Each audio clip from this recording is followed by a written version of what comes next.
In this segment, I want to demonstrate how the material and its technology was adapted to one of our first markets, the coroner medical examiners. The material we can configure in many different ways. For this market, we chose a 36-inch wide roll that's sealed on one side. It's called a C-fold. For the medical examiners, they're usually using, in the morgue, preparation tables. And funeral directors have the same type of table, a dressing table. When they want to seal human remains for shipment or seal human remains for storage or transport, they use this type of environment. This dispenser is designed to, once you know the size of your decedent, pull out the material that you need. In this case, we'll just pull off about 6 feet. The material cuts very easily.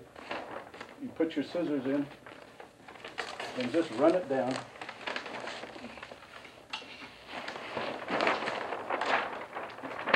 Put the material over the gurney.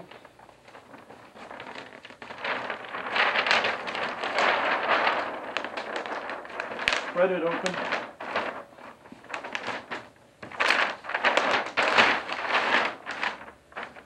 And then, if we had had human remains for demonstration, we would put the remains in here, flip it over, and seal the 3 sides. We have a test dummy. So, we'll go with this. Really not a difficult process. We'll walk around this side, bring the outside sheet up and over. As you notice, it's already sealed on one side at the factory. We'll make sure we have enough material to totally contain our case. I like to use this. I learned this from the San Diego County Medical Examiner. We will line up the corners, apply the clip. We'll get our sealer.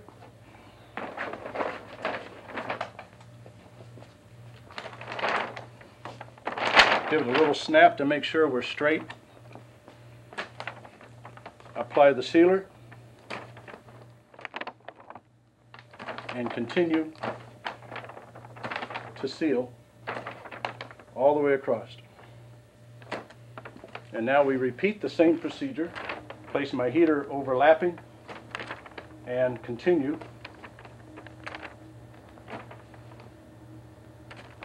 to go all the way down to the end.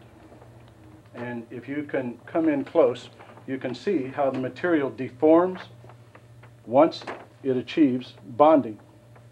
So it's very obvious where we've sealed and where we have not sealed.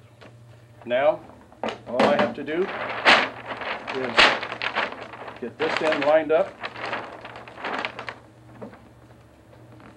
I'm right-handed, so I work right to left. We start here and go across.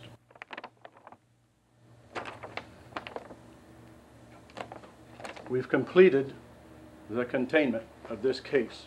One of the tricks I've learned from one of our customers is where we have diagonal matching, come back and take a seal across the corner. The corners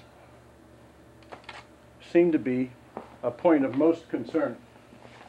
So just take your sealer, go across the 2 lines, and this is completely sealed. And we were on this less than 3 minutes. These white strips are here for identification. So you write case number. You can write the project. You can write the name, shipping information, location, incident information, evidence, logs. All this can be recorded on these white strips. It's here to record data because what you put on here cannot be removed. So that is the completed process. What we've done is totally enclose this case in level 1 containment. This is a welded metal box, behaves just like a paper bag. This is an important issue. when you want to ship this body by airlines, if you put this body inside a sealed metal casket, they have to release the pressure on that casket because at 30,000 feet, that casket is going to expand. And when it comes down, it's going to implode. The BioSeal container that we just created here will grow when it reaches altitude and will shrink when it reaches sea level without exchanging anything inside the bag. In a morgue, nothing escapes this bag. So if you have cases that are tuberculin, if you have SARS or pox, if you have radioactive isotopes, you have something that makes you nervous, makes you feel uneasy, something that scares you, this is what you use to protect yourself, your facility, the people that handle this, the people that are going to transport, and the people on the end that are going to be receiving it, because they aren't necessarily aware of what's coming.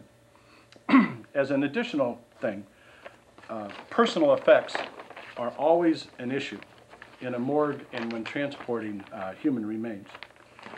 Make yourself a pouch, put the personal effects in here, especially if they're evidence. Seal this container so nobody can tamper with the evidence, and then tape it to the HR pouch. Now you've got your PEs, your HRs, one place, absolutely contained, everybody protected, you're home free.